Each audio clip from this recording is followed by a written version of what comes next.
जरूरत पड़ेगी तुरंत हाजिर होगी। 7 स्टार होटल 7 स्टार होटल का अर्थ क्या है? जिस समय जो चाहिए है। हमारे धर्मशास्त्र में भी एक 7 स्टार होटल है। हमारा आशीर्वाद भी एक 7 स्टार का, एक 5 स्टार का, एक 3 स्टार का है, और एक जनरल है और एक फुटपाथिया भी है। सब क्वालिटी तो सब में होती है ना जी। ऐसी कोई दुनिया में नहीं है जिसमें क्वालिटी मेंटेनेंस न हो। एक क्लास के सभी विद्यार्थी एक नंबर तो नहीं ला सकते ना, दुनिया में सब है। तो यहां भी है, और एक वरदान यहां भी है, जिस समय जो चाहोगे वह मिलेगा तुम्हें, मिलता है भोग भूमियों में, देवताओं में। ये ऐसे ही वरदान पा जाते क्योंकि उन्होंने इतना अच्छा काम किया है, इतना धर्म किया, इतने धर्मात्मा रहे, इतना पुण्य कमा लिया कि कर्म कहता है जाओ, तुझ समय तू जो इच्छा करेगा वह पूरी होगी। रावण को यही वरदान था, जो जिस समय जहां चाहे जो चाहे वो कर सकता था।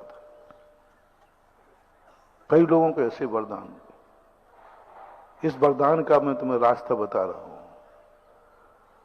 जो चाहो, जिस समय चाहो, जहां चाहो वह मिलेगा, ऐसा कोई तुम्हें वरदान देने वाला है। पर मेरा भक्त होगा तो ये वरदान मत लेना। मैंने ये वरदान कई बार ठुकरा दिया है। मेरे पास आया था, मेरे लिए तो कौन क्या नहीं देना चाहता बताओ। देवता भी चाहते, बाबा जी बोलो तो सही आप, मैंने ठुकरा दिया। कई ऐसे लोग होते हैं जो सरकार की पद्मश्री और नोबेल पुरस्कार भी ठुकरा देते हैं। होते ऐसे लोग, सरकार उनके दरवाजे जा रही है, ठुकरा दिया, नहीं लेते, नहीं चाहिए। क्या रहस्य होगा? सरकार दे रही उनको पद्मश्री, नोबेल पुरस्कार दे रही, वो ठुकरा रहे। अरे जिसके लिए लोग मर रहे हैं, सोर्स लगा रहे हैं उस उपाधि के लिए। और कुछ महामना ऐसे होते हैं जो बिना मांगे मिल रहा फिर भी ठुकरा रहे। कई लोग टिकट के लिए मर रहे हैं, और कुछ लोग ऐसे हैं जिनको सरकार टिकट देना चाहती है। एक बार हमारे साथ राजस्थान में होगा, एक सरकार के नेता थे मुख्यमंत्री, तो उन्होंने कहा कि मन के भाई एक फलाने स्थान पर एक जैन का मन है खड़े होने का, उसको खड़े आशीर्वाद मांग रहा है, आप टिकट दे दो तो दे दूंगा आशीर्वाद। बोले बोला किसकी बात करते हो, आप ऐसा करो, आप, उन्होंने नाम लिया, आप अशोक पार्टी को खड़ा कर दो, मैं आपके बिना कहे टिकट दे दूंगा। तो मैंने कहा अच्छा, बोले दे दूँ। अशोक से कहा, बोले महाराज जी हमें तो हर चुनाव में टिकट का पहले से आता है, घर में आता है, वो ठुकरा देते हैं। भैरव सिंह ने कहा, वसुंधरा ने कहा, हर सरकार चाहे कांग्रेस हो चाहे बीजेपी हो उनको टिकट देना चाहती है, लेकिन वो लेना नहीं चाहते। अब आप लोग बताओ, यदि सरकार तुम्हें टिकट देना चाहे तो, महाराज जी हमें लगी तो बहुत बार, हम तो पार्षद के ही दे देते तो हम ले ले।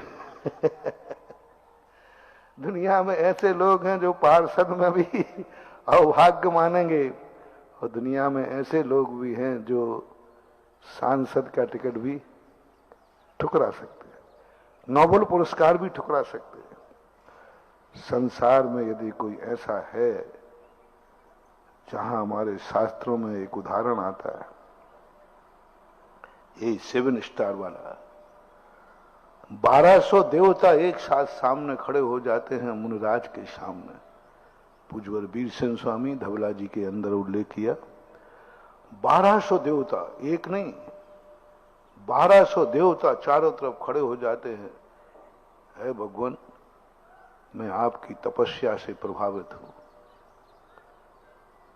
आपके ज्ञान से प्रभावित हूं, आपकी चर्या से प्रभावित हूं।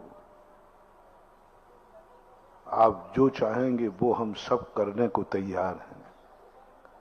आदेश दीजिए, आदेश दीजिए मुझे। महाराज देखते ही नहीं उनकी तरफ, आंख उठा के। महाराज हम देवता लोग हैं जिन्हें पाने के लिए लोग तरसते हैं, लोग सिद्ध करते हैं। एक छोटे से देवता को सिद्ध करने आते हैं, हम 1200 लोग आपके पास आए हैं। महाराज कहते भैया हमें कोई जरूरत नहीं है। नहीं नहीं, हम सब लोग सब कार्य करने में समर्थ हैं, हम सब शक्तिशाली हैं, आप जो कहोगे वो कहूंगा। बोले भैया जो जो तुम कर सकोगे वो मुझे करना नहीं है, और जो मुझे करना है वो तुम कर नहीं सकोगे, और जो तुम कर सकते हो वो मैं अनंतों बार मैं खुद कर चुका हूं, क्योंकि अनंतों बार मैं खुद देवता बन चुका हूं। क्या उपदेश! जो देवता तुम बन के आज कह रहे हो मैं खुद देवता बन चुका हूं अनंतों बार, और मैं खुद कर चुका हूं। यदि वही सब मुझे चाहिए है तो फिर साधु बनने की जरूरत नहीं थी, और जो मैं करना चाहता हूं वो तुम कर नहीं पाओगे। नहीं महाराज आप बोलिए तो सही, आदेश दे दिए, सब करने को तैयार हूं। बोले मैं जन्म जरा मृत्यु को जीतना चाहते हैं और मोक्ष जाना चाहते हैं, कर पाओगे? बोले साहब ये तो हम ही अपने लिए नहीं कर पाए, तुम्हारे लिए क्या करेंगे। ठुकरा दिया, और जैसे ही ठुकराया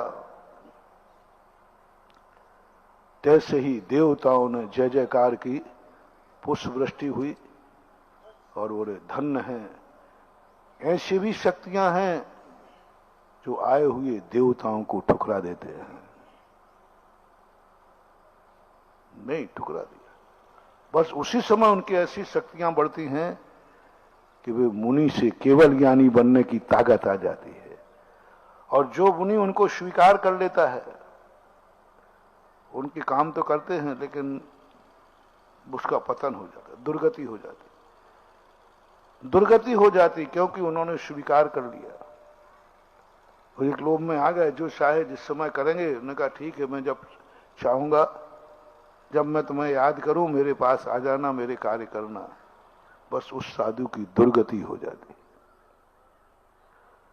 सच्चे साधु की पहचान है, सच्चे सज्जन की पहचान है, तुम्हारे भविष्य के उज्जवल की कामना का एक सगुन दे रहा हूं, मोटिवेशन दे रहा हूं। जैसे हमने महाराज कह दिया, पूज्यवर शांति सागर महाराज जब दक्षिण की तरफ आने लगे, उत्तर की तरफ, तो एक पंडित ने कहा, बोले महाराज उत्तर भारत में मत जाओ, वहां के लोग बहुत वक्र हैं और वहां बहुत संकट है, अंग्रेजों का राज्य है। वहां जाओ तो पहले कोई मंत्र सिद्ध कर लो देवताओं को, जिससे देवताओं के बल पर तुम सबको वश में कर लोगे। तब महाराज क्या बोलते हैं, पंडित होकर तेरा मिथ्यात्व नहीं गया अभी तक। मैं राजा नहीं हूं, महाराजा हूं।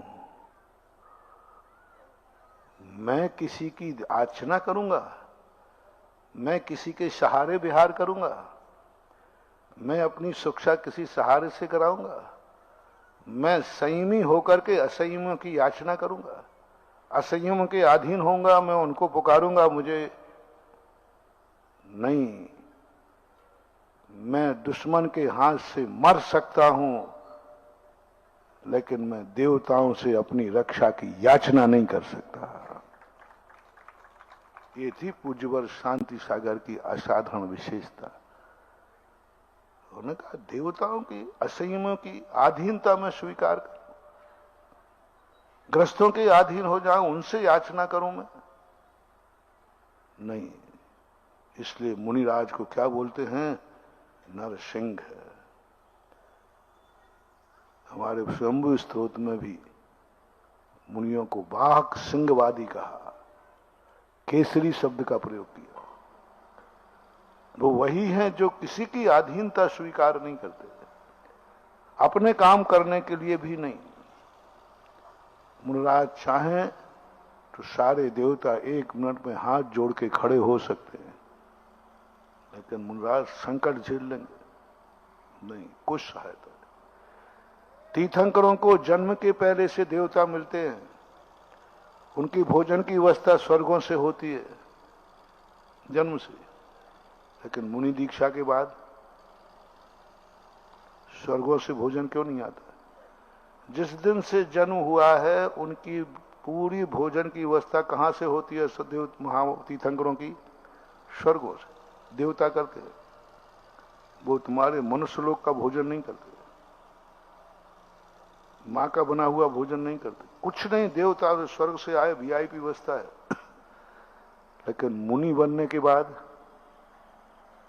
देवताओं का आहार ग्रहण नहीं करते, श्रावक के हाथ।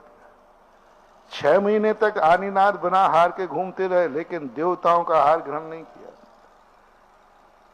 कर ही नहीं सकते, क्योंकि मुनिराज पर के अधीन नहीं होते। चाहते तो आदेश दे देते, इच्छा बता सकते थे, लेकिन नहीं, कुछ नहीं किया। तो ऐसी स्थिति जब तुम्हारे जीवन में आवे, कौन सा वरदान दे रहा हूं? दे नहीं रहा हूं, बता रहा हूं। जिस समय जो चाहो, जहां चाहो, जब चाहो वो मिलेगा। यदि ये वरदान मिले तो थोड़ा सावधान रहना। और दूसरा वरदान है, जाओ, तुम्हें कभी किसी की जरूरत ही नहीं पड़ेगी, तुम्हारे लिए कभी किसी की जरूरत ही नहीं पड़ेगी। इन दोनों में से सही कौन सा है? तुम अपनी बोलो, हम अपनी अलग बोले। तुम तो यही कहोगे महाराज जी वो पहले ही वाला ठीक है कि माटी को छू और सोना हो जाए। अरे भाई, माटी को छू सोना होने की अपेक्षा ऐसा वरदान लो, कभी मुझे सोने की जरूरत ही नहीं पड़े, मुझे कभी सोने की जरूरत नहीं पड़े। जिस समय चाहो उस समय जो चाहो वो भोजन मिलेगा। ये वरदान मांगने की अपेक्षा मांगो ना वरदान कि कभी मुझे भोजन की जरूरत ही नहीं पड़े, मुझे भोजन की जरूरत ही नहीं पड़े, मुझे किसी के सहारे की जरूरत नहीं पड़े। मैं खुद इतना शक्तिमान हूं, मैं स्वयं इतना। कभी वरदान गुरुओं से, भगवान से कुछ मांगने का भाव आवे तो एक ही चीज मांगना, मुझे किसी का सहारा न लेना पड़े। भगवान बुरा मत मानना, यदि आशीर्वाद देना है तो एक आशीर्वाद दे दो, तेरे सहारे की भी जरूरत न पड़े, मुझे तेरा सहारा भी न लेना पड़े, ऐसा मुझे वरदान दे दीजिए, देना चाहो तो। लेकिन दूसरा नियम साथ में लेना, नहीं तो जिन जिन को ये वरदान मिले हैं वे अहंकारी हो गए, बोले अपन को मंदिर जाना ही नहीं, हमें किसी की जरूरत ही नहीं। नहीं, इसके साथ एक दवाई और लेना है, भगवान मुझे किसी की जरूरत नहीं पड़े, कोई मुझे सहारा न लेना पड़े और सारे जगत का सहारा मैं बनूं। मुझे किसी की जरूरत नहीं है और मैं हर जरूरतमंद के काम आऊं। ये 2 नियम तुमने ले लिए तो नियम से समझना तुम बहुत जल्दी भगवान बनने वाले हो। भगवान वह शक्ति है जिसे संसार में किसी की जरूरत नहीं होती, लेकिन उसकी जरूरत सबको होती है। भगवान को सबकी जरूरत है, लेकिन भगवान को किसी की जरूरत नहीं है। ये है इनकी साधना, क्योंकि इन्होंने एक ही नियम लिया था, मैं किसी का सहारा नहीं लूं, भगवान तेरा भी नहीं, मुझे तेरा सहारा ना लेना पड़े, हो सके तो भगवान मैं सदा तेरा सहारा बन के रहूं, मेरे काम तुझसे ना करवाना पड़े और तेरे कार्य करने के लिए मैं एक पैर पे खड़ा रहूं। तू मेरी रक्षा नहीं करेगा, मैं सदा तेरी रक्षा करूंगा। मेरा ये नियम है। हनुमान का क्या नियम था? यही नियम था हनुमान। उन्होंने नियम लिया कि भगवान मेरे ऐसा जीवन में कभी नहीं आए कि मेरे काम रामचंद्र जी से कहलाना पड़े। रामचंद्र जी मेरे कार्य करेंगे, भगवान मेरे कार्य करेगा। हे भगवान, ऐसा जीवन में कभी मेरा दिन नहीं आए। दूसरा नियम क्या था? राम जी के हर कार्य में मैं एक पैर पर खड़ा रहूं। बोलो, जिंदगी में हनुमान ने अपने कौन से काम रामचंद्र जी से कराए? और ऐसा कौन सा काम है जो रामचंद्र जी का हनुमान ने नहीं किया? और अपन लोग भगवान का एक काम नहीं करना और सारे काम सारे, बस इतना ही अंतर है, ज्यादा अंतर नहीं। वो भी भगत था, अपन भी भगत है। वो इसलिए भगत था कि मैं भगवान के काम आ सकूं, और आज पंचम काल के जीव इसलिए भगत हैं कि भगवान मेरे काम आ सके। भगवान मेरे काम आ सके, ये आज की धारणा है। और हनुमान की धारणा थी कि मैं भगवान के काम आ सकूं, इसलिए मैं मंदिर आता हूं। कहीं मेरी जरूरत हो तो सोचना। कभी कितना अंतर है, जमीन आसमान का अंतर है। कभी ऐसा भाव करना नहीं, भगवान तो मेरे काम आए, ये तो मैं कभी सोचूंगा भी नहीं। लेकिन मेरी भावना है, जब भी तेरे काम की जरूरत पड़े तो मैं सदा तेरे काम आता रहूं। यह यदि तुमने भाव कर लिया, समझ लेना तुम भगवान बनने के लिए तैयारी शुरू हो गई। भगवान से मांग नहीं रहा, भगवान के काम करने को तैयार हो गए। क्यों रामचंद्र जी से ज्यादा हनुमान पूजे जाते हैं? क्योंकि रामचंद्र जी ने हनुमान से अपने काम तो कराए हैं, लेकिन हनुमान ने रामचंद्र जी से कोई काम नहीं कराया। कोई काम नहीं कराया, सब रामचंद्र जी के काम करते रहे, संकट पर संकट झेलते रहे। और ऐसी स्थिति अपनी बनना चाहिए कि भगवान मैं किसके काम आ सकूं। विचार करना, कुछ तो हो। पहला निर्णय तो ये करो कि सब वरदान मिले तो बस एक ही भावना, मेरी जिंदगी ऐसी हो मुझे किसी के सहारे की जरूरत न पड़े। मैं नहीं चाहता हूं कि मिक्षक वरदान, मैं समर्थ होना चाहता हूं। मैं उपसर्ग झेलूंगा लेकिन देवताओं को सिद्ध नहीं करूंगा। शांति सागर महाराज ने, मरना पड़ेगा तो मर जाऊंगा लेकिन अधीनता स्वीकार नहीं करूंगा, असंयमी के सामने नहीं झुकूंगा। ये गर्दन झुकता है, वो एक शायरी है ना, फकीरों के सामने झुकना मुझे शर्म नहीं आती है, लेकिन हिटलरों के सामने झुकना मुझे पसंद नहीं है। फकीर यानी गुणवानों के सामने झुकने में, लेकिन हम असंयमी के सामने झुके नहीं। और उन्होंने, ऐसी स्थिति आपको भी होना चाहिए, सबकी होना चाहिए। और लेकिन मैं सबके काम जरूर आऊंगा, सदा खड़े रहना। एक चींटी के काम भी मैं आऊंगा, चींटी को भी मैं बचाऊंगा, चींटी मुझे बचावे या न बचावे।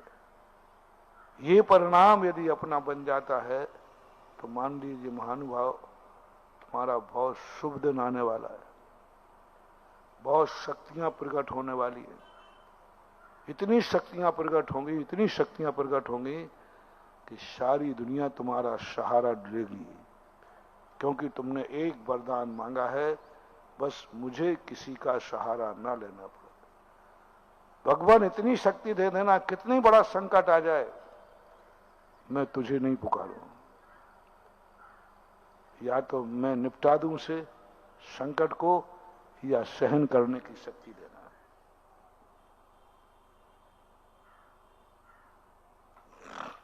दो चीजें मांगना, या तो मुझ में सहन करने की शक्ति आ जाए, और या फिर मैं अकेला उससे निपट सकूं। तेरे लिए नहीं बुलाऊंगा। मैं सदा उदाहरण देता हूं, अपनों को, अपनों से बड़ों को कभी अपने काम नहीं करवाना और अपनों से बड़ों के लिए सदा काम करने के लिए तैयार रहना। दुर्योधन और राम में यही अंतर था। दुर्योधन में भी युद्ध लड़ा, श्री राम ने भी युद्ध लड़ा। दुर्योधन ने अपने युद्ध जीतने के लिए किन किन को दांव पर लगाया? सबको निपटा दिया। ताश्री को, द्रोणाचार्य को, कृपाचार्य को, मित्र कर्ण को और स्वयं भी मिट गया। जब जब तुम्हें अपने काम के लिए अपने बड़ों की इज्जत, बड़ों की शक्तियां, बड़ों का धन, बड़ों की दौलत, बड़ों की शौहरत दांव पर लगाने का काम भाव आ जाए, समझ लेना तुम्हारे अंदर दुर्योधन पना पनप चुका है, तुम्हारा विनाश निश्चित है। भाव भी आ जाए, बहुत बड़ा मोटिवेशन दे रहा हूं, भाव भी आ जाए कि मैं अपने बड़ों की इज्जत को शेयर करूंगा, बड़ों की इज्जत को मैं उपयोग में लूंगा, बड़ों की इज्जत का नाम लेकर मैं इज्जत पाऊंगा, बड़ों की इज्जत से मैं इज्जत कमाऊंगा। कोई मुझे नहीं पूछ रहा है, मैं बाप का नाम लेकर, तुम नहीं समझते हो, तुम मुझे पूछ नहीं रहे हो, मालूम मैं किस बाप का बेटा हूं। होता है कि नहीं? झूठ मत बोलना, होता है ना? जब तुम्हें कोई नहीं पूछ रहा हो तुम कहते तुम समझते क्या, मालूम मेरा बाप कौन है? जैसे हम कह सकते है तुम क्या समझते हो, मैं ऐसा वैसा मुनि नहीं हूं, मालूम किसका चेला हूं। अच्छा आप, अरे महाराज नमल तू आहा, हमने इज्जत किससे कमा ली? गुरु के नाम से। हम गुरु को इज्जत नहीं दे पाए, हमने गुरु की इज्जत को शेयर कर दिया, बेच दिया। नहीं, जहां तुम्हारी बेइज्जती हो जाए वहां गुरु की इज्जत को शेयर मत करना, कहीं इज्जत का शेयर नहीं करना। तुम्हें बेइज्जती हो रही, तुम्हारा अपमान हो रहा, कोई सम्मान नहीं हो रहा है, वहां अपने पूर्वजों की इज्जत के कारण इज्जत नहीं पाना, शेयर नहीं करना, उसको भंजाना नहीं, क्योंकि यहां मेरी कोई इज्जत नहीं हो रही है। और जहां इज्जत हो रही हो वहां जरूर कहना, भैया आप लोग ये मेरी इज्जत कर रहे हो ना, ये मेरी इज्जत नहीं है, मेरे गुरु की इज्जत है। अब कह देना, अब कह देना। आज जो तुम लोग हमें पूछ रहे हो, आज तुम जो हमारी इज्जत कर रहे हो, आज जय जयकार बोल रहे हो, आज तुम लोग इसकी प्रशंसा कर रहे हो, आज जो प्रवचन सुन रहे हो, ये तुम्हें मालूम नहीं है, ये सारी इज्जत जो मुझे मिल रही है ये पूज्य गुरुदेव की इज्जत है। अब बोलो, हमने इज्जत को बनाया, भंजाया है, या हमने अपनी इज्जत को उसमें मिलाया है? उनको इज्जत दिला दी, अच्छा ये तुम्हारे गुरु का प्रभाव है। हाँ, वही वाली बात, अच्छे नंबर आए, पूछा कैसे आए, सब गुरु कृपा है, सब पिताजी की कृपा है, और पिताजी को यही मालूम नहीं है कि तू कौन सी क्लास में पढ़ता है। अपनी इज्जत से अपने गुरु को इज्जत दिलाओ, गुरु की इज्जत से इज्जत मत पाओ।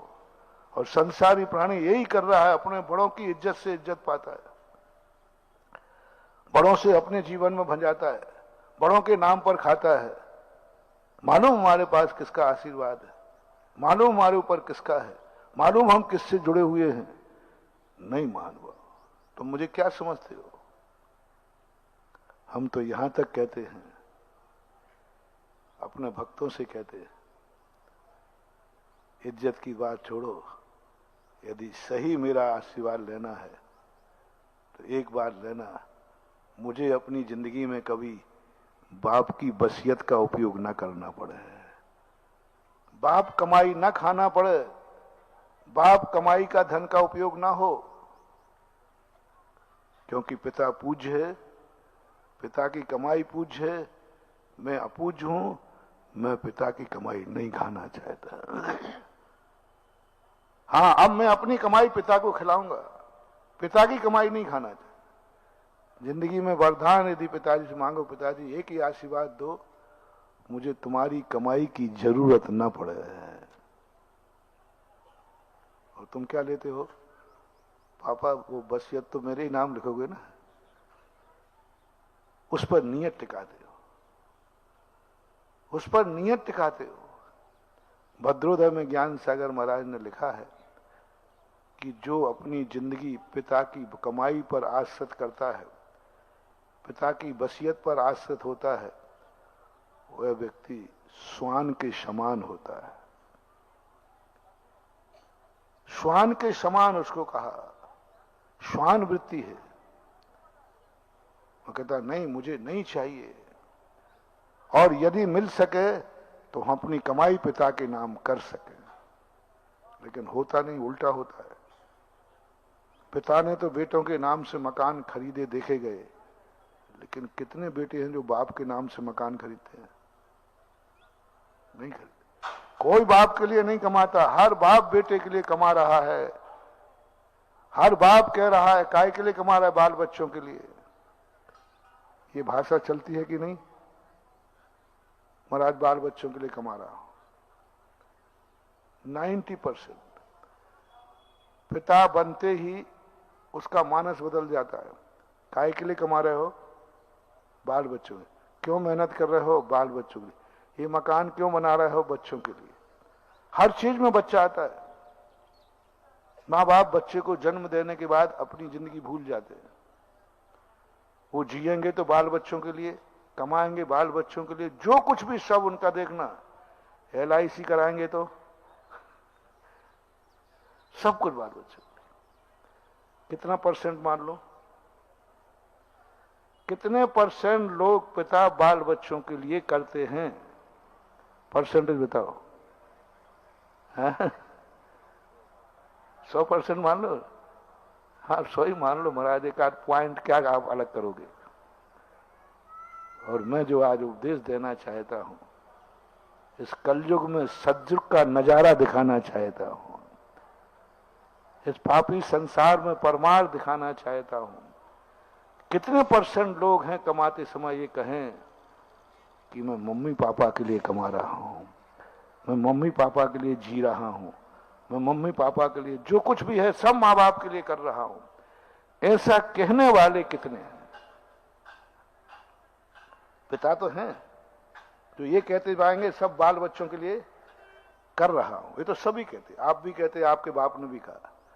मुझे वो बेटे चाहिए जिनके मुंह से निकले सब मैं माँ बाप के लिए कमा रहा हूं, मैं जी रहा हूं माँ बाप के लिए। इनका परसेंटेज शायद 1% भी मिलना मुश्किल है। और जिस दिन महानुभाव तुम्हारे मन में ये भाव आ गया, तुमने ये आदत डाल दी, उसी दिन समझ लेना तुम चक्रवर्ती और एक दिन तीर्थंकर बनोगे। किसके लिए कमा रहा है? बड़ों के लिए, पूज्य के लिए। कभी देखो तो सही, माँ बाप के लिए कमा रहा हूं। कभी बनाओ तो रोटी माँ बाप के लिए बना रहा हूं। मैं इसलिए जी रहा हूं क्योंकि माँ बाप बूढ़े हो रहे हैं ना, इनकी सेवा कौन करेगा? मैं मर जाऊंगा तो अनाथ हो जाएंगे माँ बाप। तुम्हें लगता है कि मैं मर जाऊंगा तो बच्चे अनाथ हो जाएंगे, और मैं कह रहा हूं तू मर जाएगा तो बाप अनाथ हो जाएगा। ओहो, अंतर समझना महानुभाव। हमें बहुत कम लोग कहते हुए मिले कि भाई, अरे भाई तू मर जाता तो क्या नुकसान है? अरे महाराज जी, छोटे छोटे बच्चे हैं, छोटे छोटे अनाथ हो जाएंगे। मैं ये शब्द सुनना चाहता हूं। महाराज मैं मर जाता तो मेरे मम्मी पापा बूढ़े हैं, वो अनाथ हो जाते, उनकी सेवा कौन करेगा?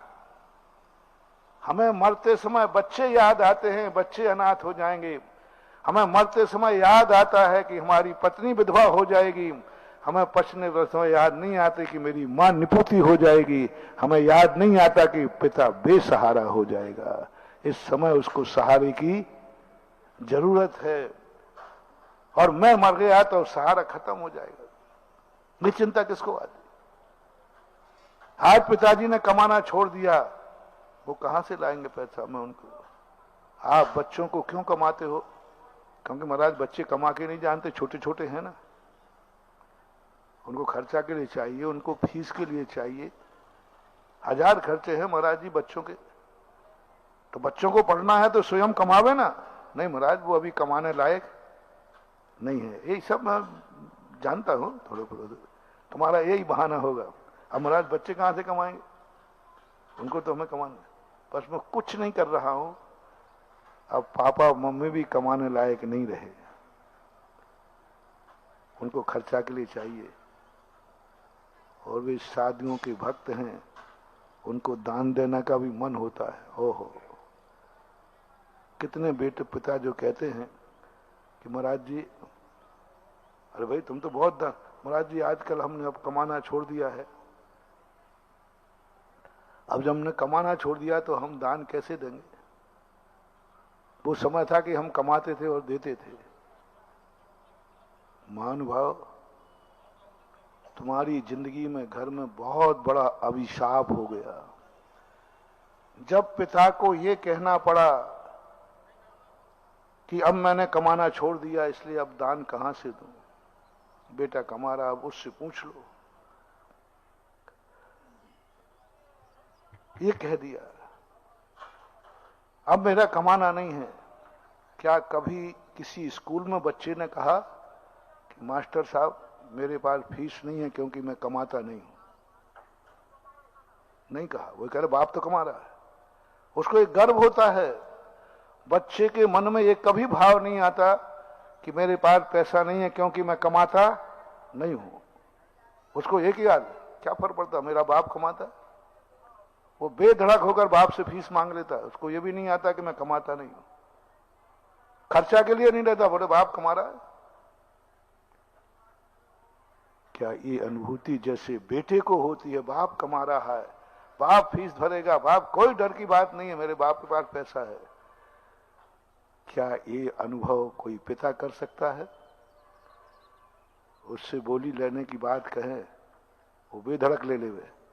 कोई कहे कमाना बंद कर दे, अरे चिंता क्यों, मेरा बेटा कमा रहा है, मेरा बेटा कमा रहा है, क्या चिंता करना? मैंने कमाया कि बेटे ने कमाया, हमारे यहाँ कोई भेद नहीं है।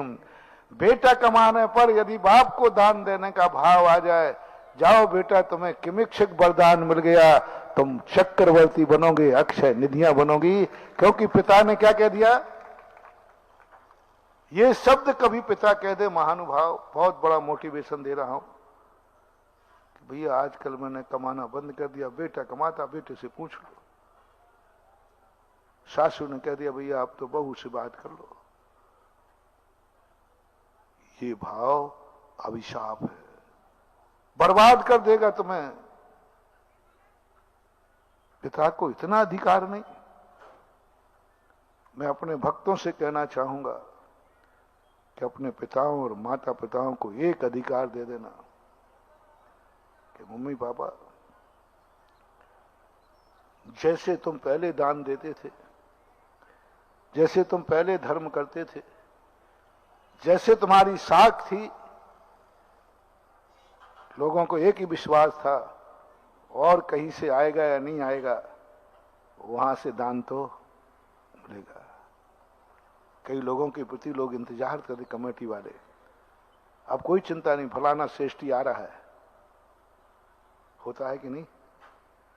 एकदम विश्वास, बोले कोई चिंता नहीं, फलाना श्रेष्ठी आ रहा है, अब काम पूरा हो जाएगा। कितना विश्वास है। ऐसी तुम्हारी इज्जत थी, तुम्हारी साख थी। पिताजी इज्जत मत डुबो ना, आपने कमाना भली बंद कर दिया है, लेकिन देते समय वही शौक रखना। और कोई पूछे कि आजकल तो आप कमाते नहीं, बोले कोई बात नहीं, मेरा बेटा कमा रहा है ना। क्या तुम्हारे पिताजी को इतना अधिकार है? क्या जितना तुम्हारा बेटा तुम्हारे विश्वास रखता है कि मुझे कोई फर्क नहीं पड़ता, अरे बेटा बहुत फीस है इसकी, अरे चिंता मत कर, मेरा बाप है, बहुत कमाता है। ऐसा क्या बाप कह सकता है कि चिंता नहीं है, मेरा बेटा बहुत कमा रहा है? बोलो बोलिए। यदि पिता के मन में इतना भाव आ जाए तुम्हारे प्रति, जाओ, यही वरदान तुम्हें एक दिन अक्षय निधियों का स्वामी बनाता है। कर्म में इतना अधिकार दे दिया। कमाओ थोड़ा पिता के लिए, इज्जत कमाओ थोड़े बाप के लिए, जियो थोड़ा बाप के लिए। मुझे कुछ और बात कहना थी, कहने